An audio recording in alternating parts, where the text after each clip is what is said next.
aí, semideuses, eu sou o Luiz, filho de Zeus. Nós ficamos um tempo sem postar vídeo depois do anúncio que haveria série de Percy Jackson, mas foi por um bom motivo. Agora nós temos um cenário nos meus livros de Percy Jackson e alguns itens que a gente tem do Yardamverse, itens esses também que vieram na caixa da Starlighting, que também tem mais no nosso Instagram e nosso Twitter sobre esses itens, se vocês quiserem saber mais sobre eles. Mas retornando então com os nossos vídeos, no vídeo de hoje, nós vamos retornar o quadro onde nós desvendamos as profecias dadas aos semideuses. E no vídeo de hoje a gente vai falar sobre a profecia do Filho de Netuno. E é no Filho de Netuno também que o Percy Jackson aparece pela primeira vez em Os Heróis do Olimpo. Se você ainda não viu nenhum vídeo desse quadro, nós temos uma playlist com todos os vídeos que nós vemos no canal sobre as profecias de Percy Jackson, os Olimpianos e os Heróis do Olimpo. Se você não viu ainda, corre lá nos cards e clicando no canal, você consegue ver a nossa playlist com todas as profecias explicadas uma a uma. Neste livro, a profecia ela sai um pouco do padrão do que normalmente tem as profecias dos outros livros. A gente vai falar um pouquinho mais porque ela é bem fora do padrão e essa daqui é realmente bem fora mesmo. Essa profecia ela é destinada ao Frank Zenke e ela foi dita pelo deus Marte, a contraparte romana do deus grego Ares. Ela já começa sendo bem atípica, que ela foi proclamada por um deus. As outras normalmente elas são dadas pelos oráculos, as outras profecias, mas essa profecia em específico ela foi dada por um deus, no caso Marte ao Frank. Ela foi dada por Marte porque o Frank teve que sair em uma missão, e para ter uma missão é preciso ter uma profecia. Então Marte foi lá resolver o problema e foi, por exemplo, ele foi muito direto nessa profecia, essa profecia é muito direta, chega a ser engraçado. Porque lá no acampamento, toda vez que alguém for sair em missão, tem que ter uma profecia, né? Para essa missão ser autorizada.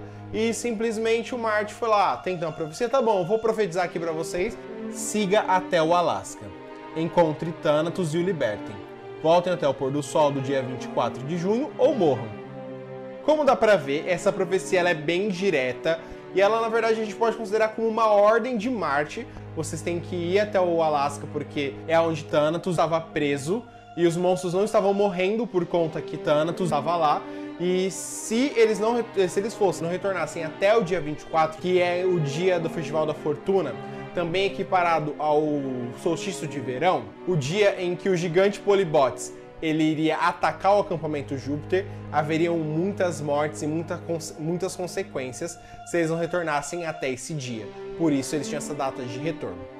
Quando a gente pensava que tinha ficado por aí mesmo, que essa era a profecia, durante o caminho, o Frank, a Hazel e o Percy conhecem a Ella, que é uma arpia que tem memória fotográfica de tudo o que ela já leu durante a vida dela. Ela conhece alguns fragmentos da profecia. Então a gente tem uma outra profecia dentro desse livro.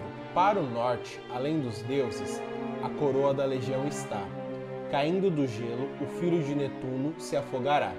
A arpia ela leu essa profecia dos livros proféticos que foram escritos lá em Roma, na Roma Antiga, e todos eles foram queimados e destruídos. Provavelmente essa profecia está incompleta, faltando mais ou menos uns 2 últimos versos. Agora fica um aviso. Além de analisarmos os versos da profecia, a gente vai acabar dando um pouco de spoiler também do que acontece no Filho de Netuno e também um pouco de spoilers das provações de Apolo. Então já ficou aviso para você continuar esse vídeo por sua conta e risco, porque vai ter sim spoiler do Filho de Netuno e alguma coisinha das provações de Apolo. Analisando o primeiro verso, os semideuses devem ir para o norte, que no caso o norte é onde fica o Alasca. Também conhecido como a Terra Além dos Deuses, onde os poderes deles não chegam, onde a Quinta Corte foi massacrada por Acioneu e perdeu a Águia da Legião. Isso chega até a ser uma incógnita, até porque para se derrotar um gigante, você necessita de um deus e um semideus trabalhando junto. Então, esse acontecimento acabou virando uma incógnita, mas até o trio da Hazel, o Percy e o Frank conseguem derrotar o Acioneu, porque ele tem aquela diferença de ser indestrutível no terreno dele, mas ele pode ser arrastado para fora do terreno dele, aonde ele é destruído.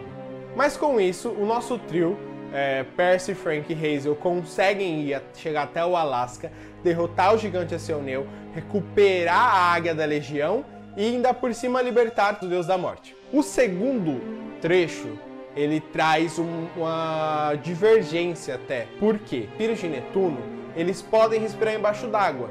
Então, um semideus filho de Netuno se afogar seria uma contradição ali que a profecia estaria tendo. Mas sabemos que isso seria no sentido figurado. Em vez de ele se afogar na água, na verdade se afogar na terra, que no caso seria no domínio de Gaia. E em um momento, o Percy, que ali é conhecido como filho de Netuno, ele se afoga assim, ele se afunda em lama, então que seria aquele momento que se cumpriria a profecia. Mas existem outras interpretações para esse momento, para esse trecho. Poderia também ser o momento em que o Percy pula de uma geleira na batalha contra o Alcioneu, então poderia também ser esse momento, ou um momento em que a Hazel fala que o Percy iria afogar alguém, e sendo que ele fez isso no acampamento congelado no Alasca. Agora que nós analisamos os dois versos da profecia, que seria a profecia real dessa missão, não, a real que a gente fala porque ela é totalmente em rimas, não é a profecia informal como foi passada pelo Marte. Agora nos resta saber, nos resta a dúvida, na verdade, o que os outros dois versos diziam.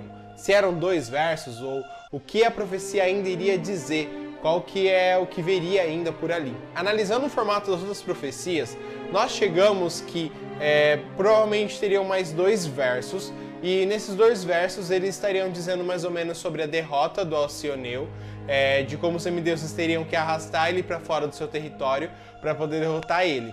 Então acreditamos que poderia ser essa uma das opções para os próximos versos que teria nessa profecia. Ou também sobre o Frank e a relação com sua família, né? A questão das habilidades dele, ou até mesmo do reconhecimento dele pela corte. Poderia também ter a ver com a Hazel conquistando a confiança do Arion, ou também poderia ter relação contando sobre a batalha do acampamento Júpiter, como as Amazonas elas ajudaram ali naquele momento, ou até mesmo a chegada do Argos II no acampamento Júpiter. Infelizmente a gente não tem como saber o que teria no final dessa profecia. Para quem já leu a Provação de Apolo, ou até mesmo o final do Sangue do Olimpo, sabe que a Arpia está reescrevendo, já que ela é a única que leu os livros e tem lembrança sobre eles antes dos livros serem queimados, então eles só existem mesmo ali na memória dela. Quem sabe talvez a gente tenha a profecia completa ali no livro A Torre de Nero. Mas a gente vai falar mais sobre o que a gente acha na Torre de Nero, sobre o que nós esperamos e especulamos para a Torre de Nero. Então aguardem que vem mais vídeo por aí. E, então, até mais, semideuses!